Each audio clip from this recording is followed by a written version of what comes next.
Hawakan mo na, pre. Ayoko. Ang laki. Nakakatakot.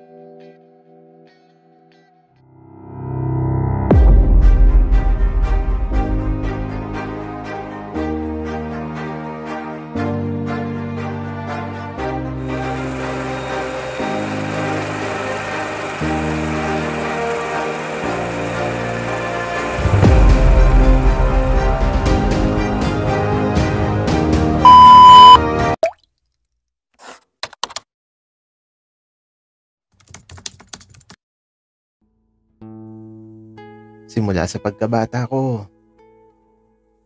namuhay na ako ng simple. Pagkalabas ng eskwelahan, nagtutungo ako sa sapa upang mamingwit ng isda. Ganito ang nakasanayan ko. Mahirap lang kasi kami, pero masaya naman ang buhay namin. Panganay ako sa 3 magkakapatid.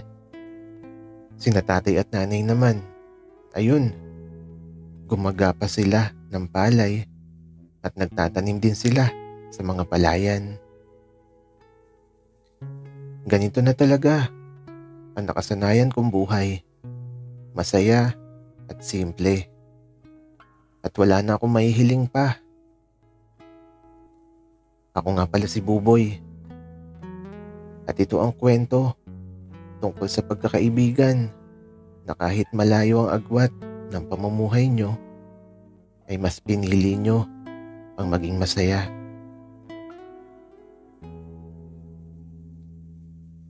Naalala ko pa kung paano ako nakilala si Jimboy.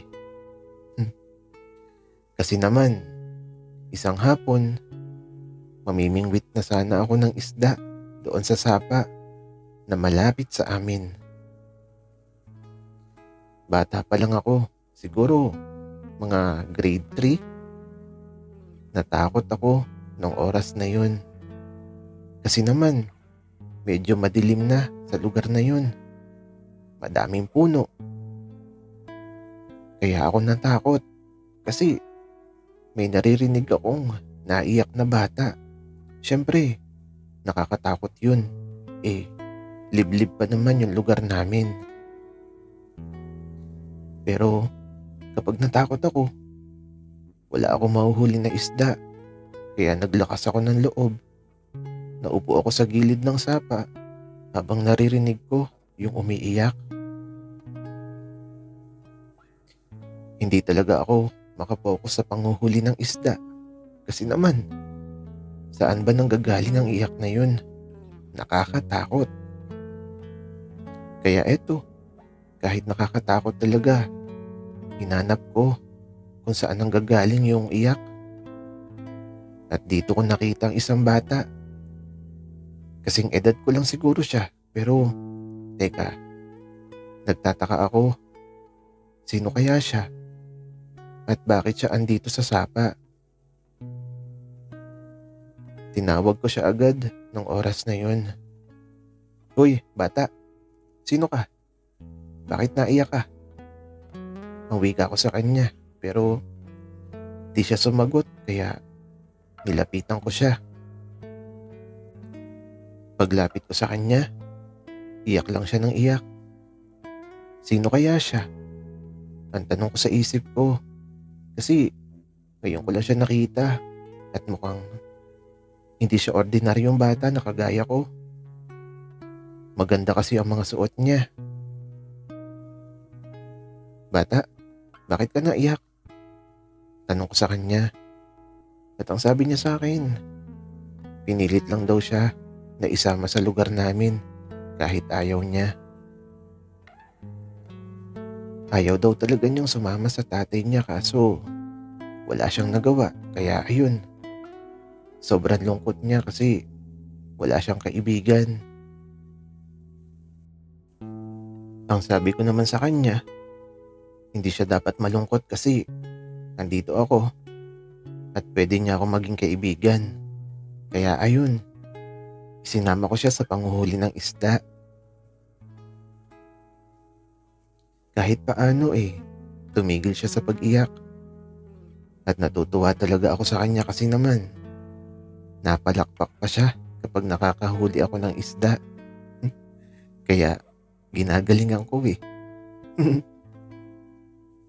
Kasi kapag nakakawala yung nahuhuli ko eh, tinatawanan niya ako. Subalit ng oras na kailangan ko nang umuwi, nalungkot siya. Ang tanong niya sa akin kung babalik pa daw ako sa sapa. Sabi ko, oo, babalik ako at manghuhuli ulit kami ng isda. Kaya ayun, sumaya na ulit si Jimboy. Tumakbo pa nga siya pa uwi sa kanila. At ayun, nakita ko na nadapa siya. Natawa na lang ako. Pero saan kaya ang bahay niya? Kaya naman, pag uwi ko talaga, di mawala sa isip ko yung batang yun. Pero magkikita pa naman ulit kami kaya eto. Pagkatapos namin makakain ng hapunan, natulog na ako kaagad. At sa pagsapit ng kinabukasan, pagkalabas ko galing sa eskwelahan, syempre, pupunta na ulit ako sa sapa. Kaya ayun, dinala ko na yung pamingwit ko. Inaasahan ko na makikita ko siya sa sapa na yun. Kaso pagdating ko, wala siya. Ang tahimik sa sapa. Ang hindi ko alam, nagtatago lang pala siya. Ginulat pa nga niya ako eh. Ay nako, kaya ayun. Nagkunwari ako nagulat kahit hindi naman. Baka umiyak si Jimboy eh. Ganon pa din kami. Nag-uusap lang habang nanguhuli ako ng isda.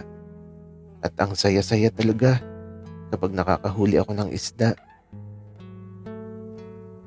Pinasubukan ko nga din sa kanya kung paano manghuli ng isda sa sapa. Kaso natatawa ako kay Jimboy.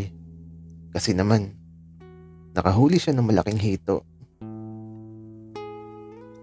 Kaso ayaw niyang hawakan. Ang laki daw kasi, baka daw mangagat. Patawa talaga eh, pero pinilit ko siya na hawakan yung hito na yun. Natatawa talaga ako. Ang laki daw kasi at ang dulas. At baka daw kagatin siya. Kakaiba talaga si Jimboy. Sa totoo lang, kada hapon eh, magkasama kami sa sapa. At di ko malilimutan yung minsang nagkita kami sa sapa na napakadami niyang dalang pagkain. Kasi birthday pala niya. Wala akong nairegalo sa kanya ng mga panahon na yun, pero nasabi ni Jimboy sa akin, sapat na yung pagkakaibigan namin na regalo ko para sa kanya. Ay naku, ang sarap balikan ng mga panahon kung paano kami una nagkakilala. Kung paano kami nagtatawanan palagi habang nanguhuli ako ng isda sa sapa. At si Jimboy, itunuring niya talaga akong best friend. Sinasabi niya sa akin ang lahat ng sikreto niya. Kaya naman ngayon, sobrang saya ko para sa best friend ko si Jimboy. Kasi naman, kahit hanggang sa araw na to, alam ko na mahalaga pa rin talaga ako sa kanya. Buboy, best friend ko, bakit parang malungkot ka? Hindi ka ba masaya para sa akin? Wika ni Jimboy. Masaya naman ako, best friend. At ako na siguro ang pinakamasaya sa lahat. Wika ko. Eh bakit ka ganyan? Parang ang lungkot na mukha mo. Wika ni Jimboy. Kasi naman Jimboy, naalala ko yung nakaraan kung paano tayo nagkakilala. Kung paano tayo naging mag-best friend. Wika ko. Buboy naman, huwag kang ganyan. Baka maiyak ako. Kaya nga, kinuha kitang best man sa kasal ko. Tara na, at baka malate na tayo sa simbahan. Wika ni Jimboy. Ako na siguro ang pinakamasaya para kay Jimboy. Ay naku, naiiyak ako kasi kitang-kita ko kung gaano siya kasaya sa mapapangasawa niya. Pero kahit kasal na niya ngayong araw, kami pa din talaga ang mag-best friend at walang iwanan kahit anong mangyari. Masarap talaga sa pakiramdam na may darating na tao sa buhay natin na kasama nating bubuo ng magagandang alaala hanggang sa pagtanda natin. Ako si Buboy at ito ang kwento naming mag-best friend. At ayun, si Jimboy, iyak nang iyak sa altar kasi mahal na mahal niya talaga yung pinakasalan niya. Sana nakakuha kayo ng aral at inspirasyon sa kwento ng buhay ko.